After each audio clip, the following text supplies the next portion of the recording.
What's up, everybody? Welcome to I Ask No One with Kevin Ray Lavello.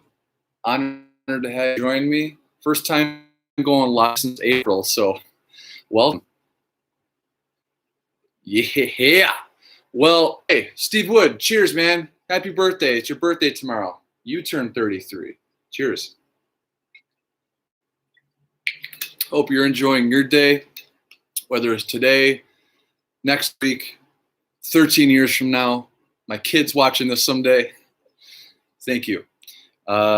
Today's fact of the day. Kind of somber, but you know the band Boston? So Boston, More Than a Feeling, and Foreplay, Long Time, and Rock and Roll Band, and all those fun songs. Delp was the lead singer, and he passed away in 2007. You know, he committed suicide in his own home, carbon monoxide, and for such, happy songs and just happy songs throughout his career, it was pretty wild. And that's something I hold dear. When I started this podcast over a year ago now, which is crazy, in quarantine, one of the conduits for me starting this and just to get out those really fun memories and my own personal struggles was my late great buddy Michael J. Holden. So just to bring that to the forefront here, for every new subscriber, I make a small donation to my own fund at with the American Foundation Suicide Prevention. I'm now a member of the Western New York Board of Directors. So even if you want to make your own donation, hit a subscribe or click the link below. But Brad Delp, RIP, man, he would have turned 7 years old today. Be playing a little Boston in between showings a little bit later. But yeah, AFSP, RIP, Michael J. Holden. Today we're talking about a special show in my heart. We're going back to June of 2012, and this is the inaugural Orion Music and More Festival. And Metallica started their own festival, and they, of all places, they started in Atlantic City, New Jersey. I remember the year prior, 2011, at the Big Four in Indio, I met the band backstage. I won a meet and greet backstage. And I remember one of the few questions I think the only question that James Hetfield asked me when he was signing that flag over there. I told him I just saw him at Honolulu Festival, and he asked me specifically, how was that festival? Fast forward a year later, 2012, they're starting their own music festival. Europe is known for those big, huge festivals, and here's Metallica starting their own. And like I said, Atlantic City, New Jersey, brought in bands from all over the place. This is my one lanyard. This is my one souvenir from that show that I have. I didn't look hard enough, I looked in my box. I couldn't find wristband and the things.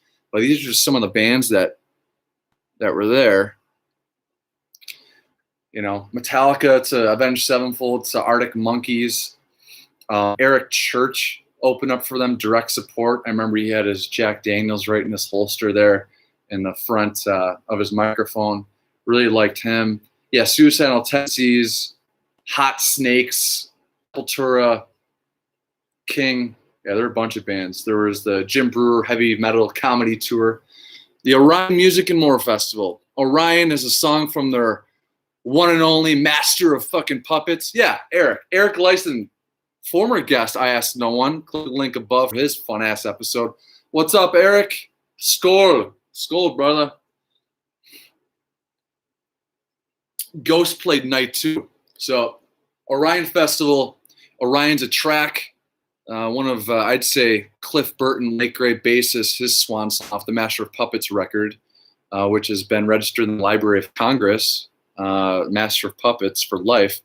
But that was his special song. When Cliff passed, this song was played at his funeral. So to honor Cliff, the Orion Music and More Festival, and Ghost from Sweden played there. Ghost was night 2.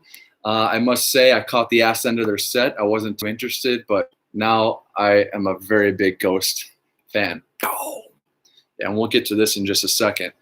But today's quote, I was thinking of quotes for today.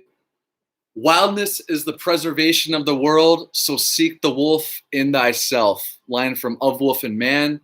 this has been kind of my thing, you know. I was in the Slipknot music video, All Out Life, with just my mask and fucking jumpsuit and everything.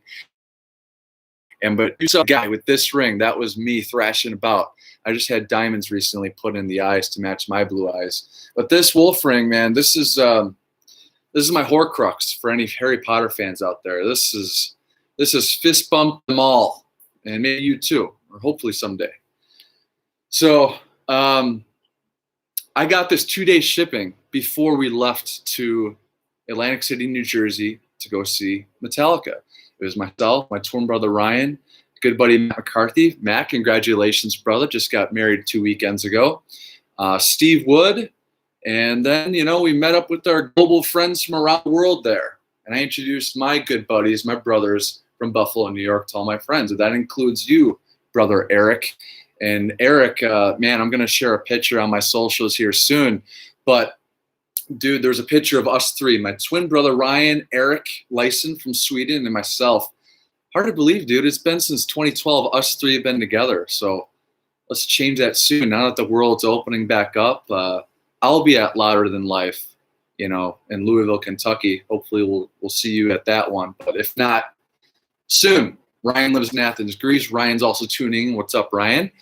But this wolf ring, man, Metallica's 30th anniversary was in December, a few months prior in 2011. And which, by the way, I traveled over 12,000 miles for Metallica in 2011 alone. And it capped off with their 30th anniversary shows at the Fillmore. And there was a magazine that came out after that. And this was the centerfold piece from the Great Frog London Jeweler, which is out of New York, London, and LA. And I ordered this piece from their New York jeweler's office. And with 2-day shipping, I wanted to get this ring so I could experience my first Of Wolf and Man performance, you know, ever. And Of Wolf and Man is a track off their seminal masterpiece, best-selling record, the Black Album, which turns 30 years old this year. But this is, man, I hold this dear. I got my Pop's medals from the Korean War in my bedroom. I have this. I have my Pop's ring. Eric, I got a picture of you right by it. Not really. Yes, dude, that's it. That's it. Where you're the one where you're on your toes, because we're 6'1" and I don't know, Eric. I think you're like 5'4" or something. No, but shit, getting to the concert. I love a good road trip. Love a good road trip to a place I've never been to before. And this was no different. Going to Atlantic City, New Jersey. I remember on the way there, Gojira, my buddies, Gojira, they had just released L'Enfant Sauvage, just their brutal new record then in 2012. I remember it pouring, pissing down rain, and we're listening to some of those songs for the first time, Explosion and Planned Obsolescence and, you know, Gift of Guilt. And we would go on later to go see that band, you know, in 2013 all over North America. But man, that was one of my memories from driving to that show, us crammed in a car listening to the new Gojira, Pissing Down Rain. And the night before the first night, we stayed at my buddy's town in New Jersey, Chris Hintz. Chris Hintz, who went to school with him, Flagler College. Chris Hintz and his wife, Brittany, they just welcomed Sebastian into the world. All my friends are having kids. You know, Al Ponatowski, 3 kids. Congratulations, brother. Lily Constance Ponatowski is now in the world. You know, Joe Hosdick just has his, and Steve with 2. Pretty nuts. Really cool stuff. But yeah, Hintz has his new baby. But back when in 2012, we just, you know, we raged up a little bit. New Jersey, the armpit of the country. And I remember as soon as we got out of the car in his place, it just smelled an armpit after all that rain. I can't really say too much. My girlfriend's mother's from Brick, New Jersey, and we're to and from there, here and there. And you know, no offense to the country, to the state of New Jersey, but I'll go there to visit family and enjoy myself, but not particularly a place I would live. FYI, no offense, Ash. Okay. But yeah, after Hints, we went into Atlantic City We didn't have a hotel. We just went right to the show. I remember we were arriving into town, and right in the center of town, there's the Divorce Center. I remember that was unlike anything I've ever seen in Western New York and Buffalo, New York before. Atlantic City, where all the casinos are and the boardwalk and so on. But yeah, man, got to the Orion Music and More Festival. And man, they had some really cool exhibits up. Kirk Hammett, the guitarist, he's a horror aficionado. He had his horror stuff. I think even the Wicked Witch of the West, her mask, the mask prosthetic that she wore in The Wizard of Oz was there, which was awesome. A lot of Bela Lugosi stuff and Dracula and really awesome stuff. But the band's personalities, they all put the kind of personalities into this festival. So Kirk had his horror stuff. Rob, I think he had Steve Caballero, who I recently just asked to come on. I asked no one. Steve Caballero, he was skateboarding off half pipes and stuff, and there was some surfing stuff. I think there may have been a surfing competition earlier in the day at the Orion Festival. And then Lars, he had a film tent. You know, he was showing film, and you could go watch movies, you know, at this music festival and just kick it. And Lars would come up on stage and answer questions. It's really intimate and back and forth. And of course, my higher power, James Hetfield, he's really into cars. If you don't know, James Hetfield loves cars, loves getting his hands dirty and working on old cars. So he was out just by himself, hanging out with his assistant with the fans, and he had cars they were talking about some of his cars. And I remember seeing him in the distance and admiring how skinny he's gotten and just how much of a stud he is, which would later happen on stage. You know, I remember during those few nights, and I've done this since then, but I remember looking up and I'm like, that guy looks great. You know, he got sober in 2003, fell off a little bit in 2019. He has come back better, stronger. I can't wait to Kentucky to re-engage with my guys in Metallica and James Hetfield right up for in Kentucky. Can't wait. But the Orion Music and More Festival, here they are starting their own festival, and it's for 2 nights. So the first night they performed Ride the Lightning in its entirety. Ride the Lightning was their second record with, you know, Cthulhu and For Whom the Bell Tolls and Ride the Lightning and Fight Fire with Fire. They started it from Cthulhu to the first song, so they started at the end to the front. And I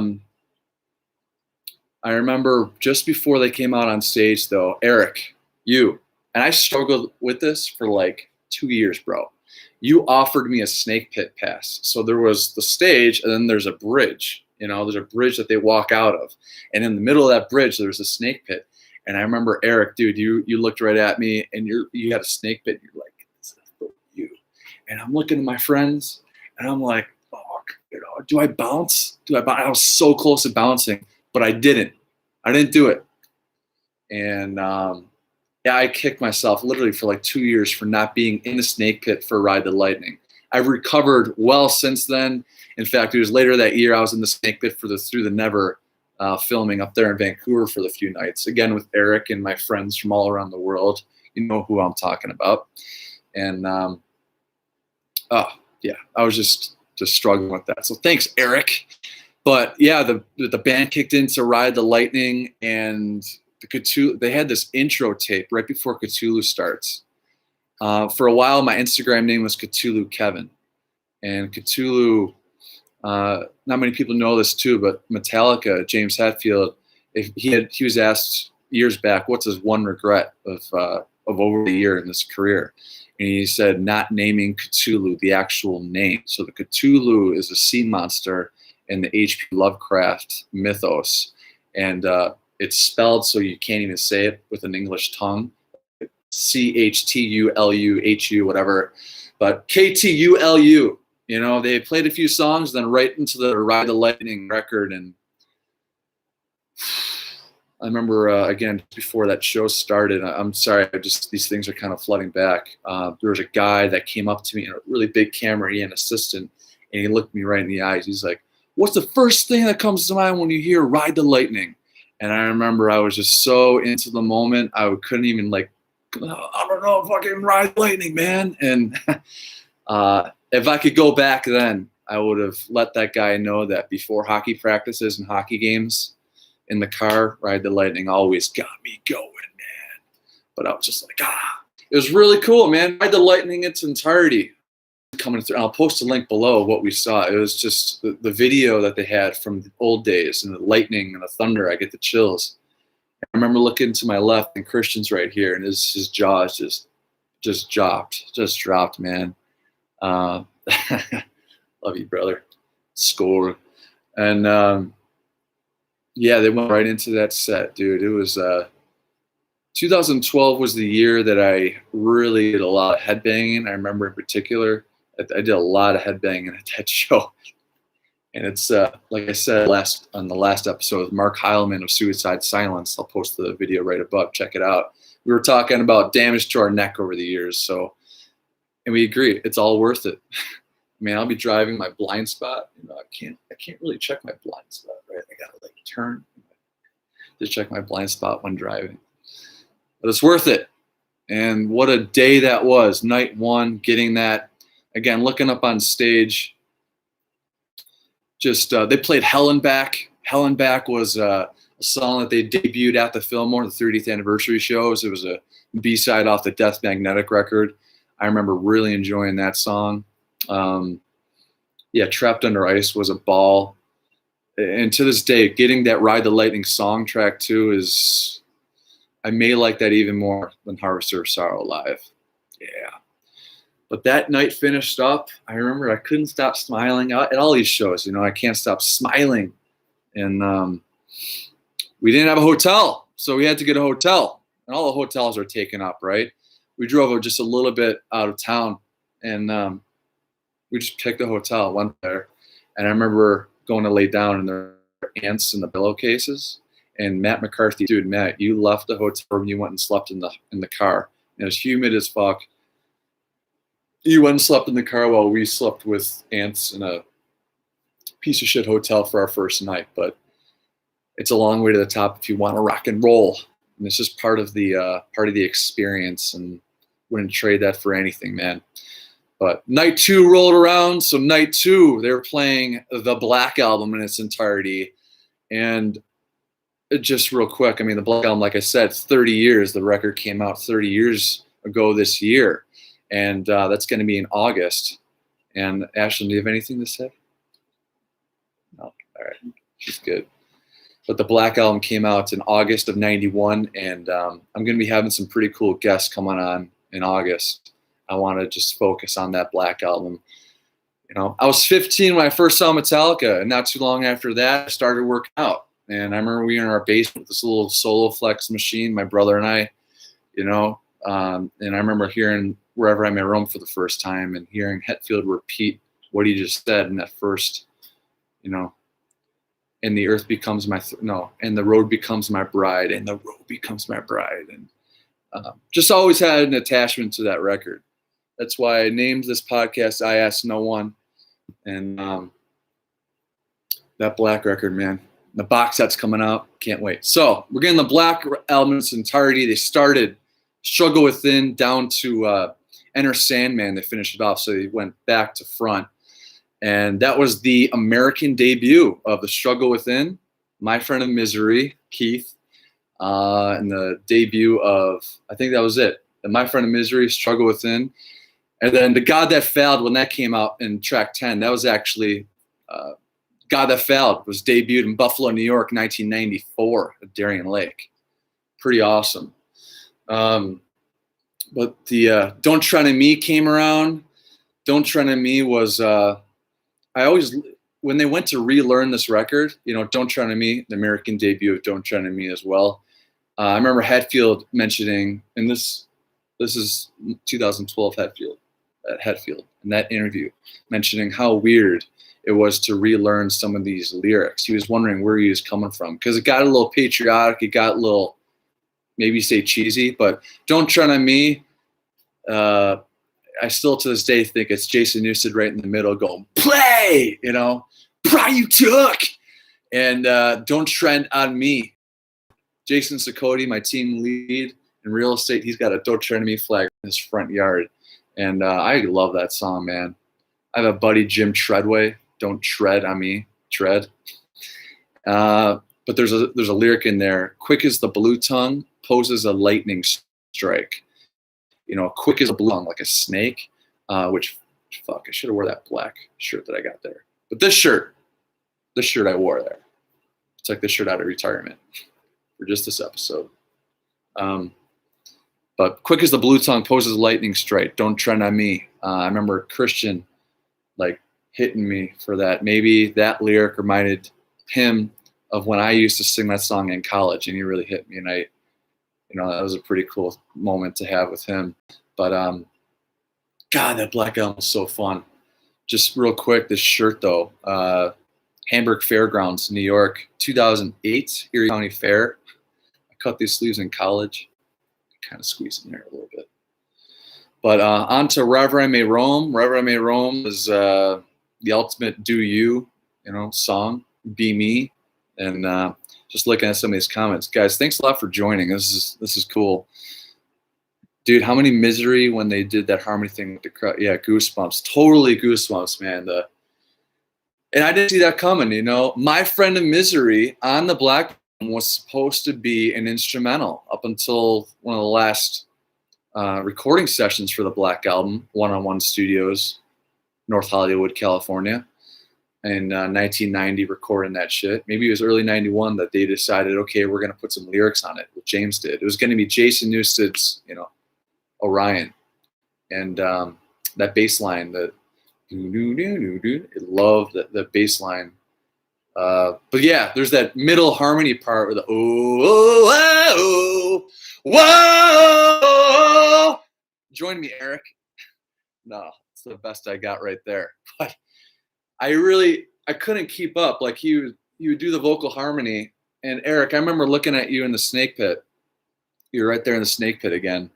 And even during the Enter Sandman family part, you knew those lyrics and you knew when to, oh, wow. And I was just kind of not knowing what was going on.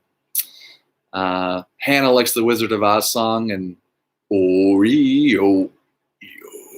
That's the Frayed Ends of Sanity off the Justice record.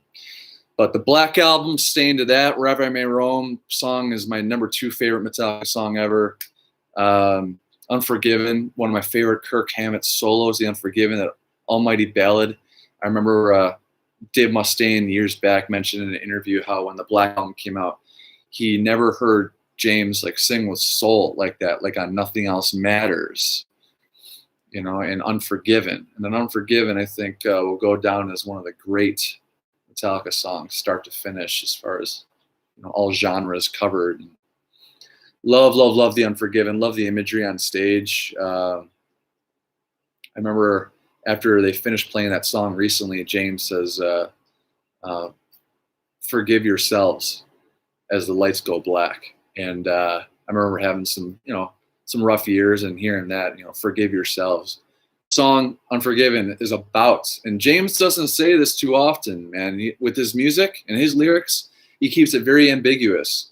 But with The Unforgiven, he mentioned that song is about dying with regret. So amen to The Unforgiven. The Unforgiven 2 is awesome. Unforgiven 3 got that at S&M 2 with you, Eric, Paula, and the crew. And I think I was just having this conversation with a friend recently that I think someday they're going to release Unforgiven on their final record. I think that'll bring everything together. So you heard it here first. Holier Than Thou. Holier Than Thou is track 3. And a lot of people, recording that record, they were going to have that as the opener. That was going to be the Sandman. That was going to be the opening single. Dude, that's my least favorite song on the record. I love it, but least favorite on the record. Always a fun one to get live.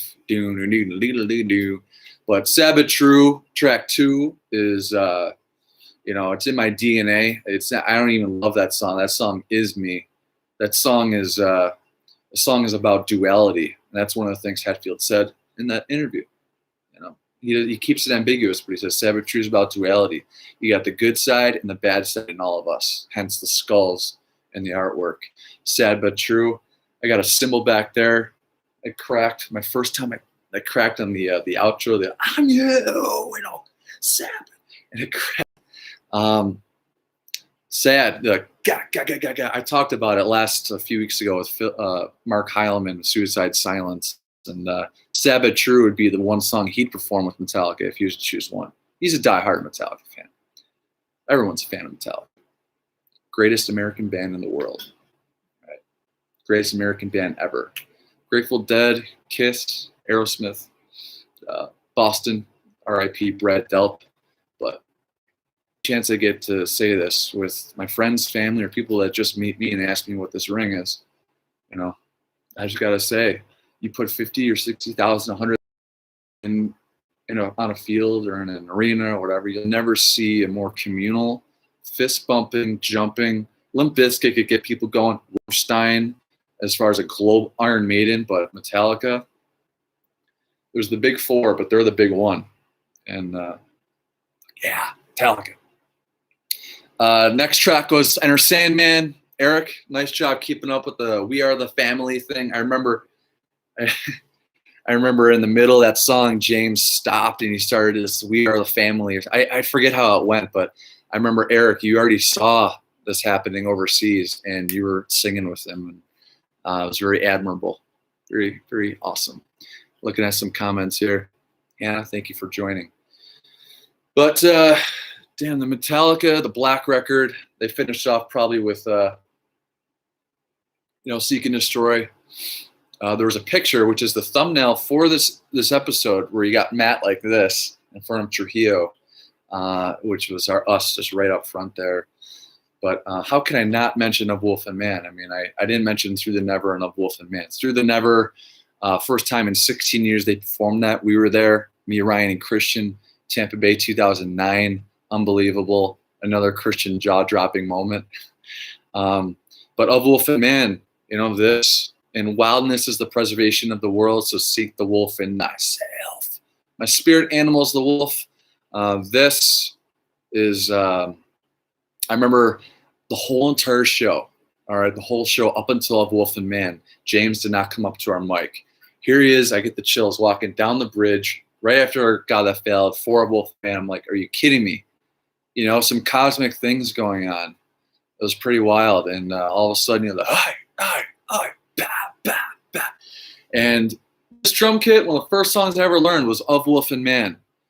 I think Of Wolf and Man, God, that song, 38 shows, I've only seen it once. So in Kentucky, in September, it's going to be the 39th and 40th. But Of Wolf and Man was a joy. I remember during that part, in wildness is the preservation of the world, so seek the wolf in thyself, I was screaming so loud. I was so gassed. I was getting no voice out. I was like, I was just so pumped. And Eric, I remember after the show, I went to go get that Black Album shirt. I feel like you're here right now. Right after the show, I got that Black Album shirt that James is wearing. And he's like, oh, dude, you got to cut the sleeves off like Hetfield did. And I did that. Very, very cool, man. So still have that shirt, one of my favorite shirts. I'm glad I got XL because I've gotten definitely wider and bigger since then. Atlantic City, New Jersey, man. Metallica. It was the first of two. They did the festival that next year in 2013 in Detroit with Deftones and Chili Peppers and Sepultura. I think it was Sepultura with Steve Vai on guitar. Charlie Meister, you were there too, and Chris, lifelong friend Chris, and I'll get into Orion too. I stayed in a hotel room, with friends, and there was this fella from Monterrey, Mexico. I forget his name. I've never heard someone snore so loud before, ever. This is the next year, Orion 2 in Detroit. It was like an earthquake was happening, and I was so glad I brought my headphones and put on the Pink Floyd Echoes and got some sleep. Yeah, man, you got to cut those sleeves, right? I remember it aimed a little too in here. And just a quick memory about this shirt.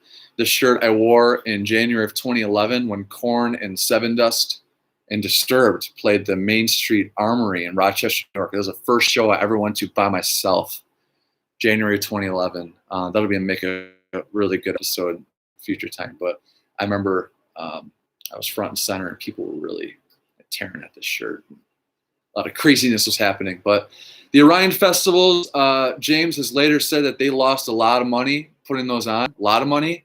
Maybe it's just something they put on in Europe, but they collaborated with, if you ever heard of Lollapalooza, they collaborated with the founder of Lollapalooza Festival, not Perry Farrell, but the guy who takes care of it. They put a lot of their own time and money into these festivals. So hopefully they come back. This year's the 40th anniversary of Metallica. Isn't that crazy, Eric? Dude, 10 years ago was the Fillmore. 10 years, man.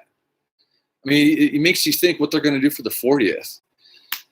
So, Saint Anger in its entirety, backwards. Lulu? I like Lulu. I love Lulu. Chris is here. Oh, fuck yeah. Yeah, Chris, I was just talking about my new lifelong friend, Chris, who I met, Orion 2 in Detroit. What's up, dude? Yeah, we called him Snorlax. Remember the Pokemon Snorlax? We called our buddy, our chubby friend from Monterrey, Mexico. I mean, the guy's snoring was just crazy. It was so loud. But so cool. You guys, Eric, you have any memories from that show? Hit it up on the chat box here. But I just want to say one thing before I go. Just a few things. Got some showings to go to. This morning I was helping my buddy, lifelong friend, brother now, Jay Cody, team leads Cody Sales team in real estate. He's changed my life. In fact, I wear this. He got this in Arizona for me. And he's going to be on IANO 1 next month. We'll be checking in from his dock in Grand Island. That's going to be a fun episode. Dude's big. He's fun. He's a ball.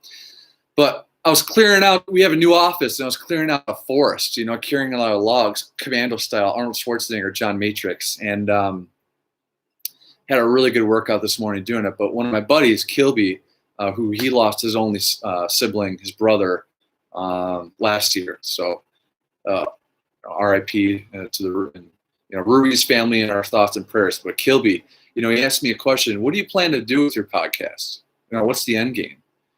And no one's asked me that before, not even my parents or girlfriend or anyone. But I will say that by 2030, the year 2030, my goal is to have created Western New York, Buffalo areas on #1 only hard rock and heavy metal festival. The IANO 1 festival, bringing 50, 60,000 people to the greater Buffalo, Niagara area for heavy metal and hard rock. I would love to interview James Hetfield. I think we're getting there. Got some really cool guests in the pipeline coming up. In fact, one of the guys that was at the Orion Festival, this band, The Sword. I have Kyle Schutz coming on, the lead guitarist of The Sword. He's going to be on in a few weeks. You know who I was just exchanging messages with today? There's a band called I Hate God. And it's one word, I Hate God. And they're out in New Orleans with the lead singer, Mike Williams. He's agreed to come on, which is going to be really cool. And then, it's coming on for episode 66. You heard it here first. The very first time I'm releasing this is Mortis from Emperor. He's with his own solo band now. But for episode 66, I really wanted to get the heaviness going. And Mortis, man, his name is Havard Ellefson, not spelled the way Dave Ellefson, which we're not going to get into Ellefson. We're not going to get into Dave Ellefson, but Havard Mortis Ellefson. He'll be checking in from Norway, episode 66, and he prefers to do it at night. How metal is that? And it's going to be on July the 13th. July the 13th, episode 66, Havard Mortis Ellefson from Emperor and Mortis. That's going to be really fun. It'll be the second Scandinavian to check in. And the first was Eric. You gotta check that episode out, man. That was a good time, man. Let's do it again. Let's do it again later this year or something. I think it'd be fun, right? Or next year. Sometime soon. But also, another guest coming on. Hugo Ferreira. Hugo Ferreira, lead singer of Tantric. Remember that song Breakdown from the TRL days and XM Turbo? So Hugo Ferreira has kindly agreed to come on to this. I'm humbled that people I ask and they agree. You know, I'll 50 people and maybe I get one, but it shows a lot of character of them to come and hang out with me on this shit so I could not know about him. Mortis, I'm going to ask what his favorite ice cream is, and what his first job is. So I look forward to asking that. Thank you for joining. I really, really appreciate it. I'm going to go on some showings here and then hang out with my sweet girlfriend, Ashlyn Rose McCory, a little later. If you found any value in this, you enjoyed it, hit a like, subscribe. You know, my goal this year is to reach 1,000 subscribers. UK's Metal Hammer, you know, that's in the pipeline too to get in there. But I really appreciate it. Thank you so much. Stay happy, stay healthy, stay hungry, stay happy, and listen to the Black Album. 30 years, man. See ya. Have a great weekend. Happy Father's Day.